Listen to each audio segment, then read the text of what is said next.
ভুল আর মানুষ এই দুটোর সম্পর্ক এমন যেমন পাখি ও ডানার, নদী ও ধারার।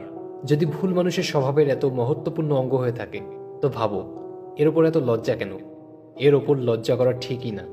যদি দেখা হয় ভুল আমাদের নিজেকে আরো শ্রেষ্ঠ বানানোর সুযোগ দেয়, প্রথমের চেয়ে আরো ভালো প্রদর্শন করার প্রেরণা দেয়। এখন হয়তো তোমাদের মধ্যে কেউ কেউ এই কথায় একমত হবে না, কারণ অনেকের দৃষ্টিতে ভুল থেকে দোষের জন্ম হয়, আর দোষ থেকে অপরাধের, আর অপরাধের জন্য ক্ষমা নয় শাস্তি পাওয়া উচিত।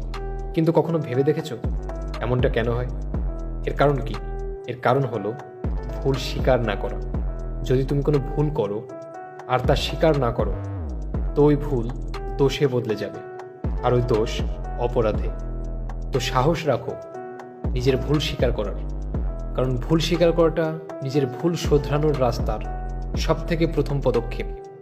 আর মনে রেখো, যদি কিছু অপরাধ হয় তো সেটা হলো সময় থাকতে নিজের ভুল স্বীকার না করা। এরকম আরও ভিডিও দেখার জন্য সাবস্ক্রাইব করো মিস্টার পারফেক্ট এবং বেল আইকনটি প্রেস করো।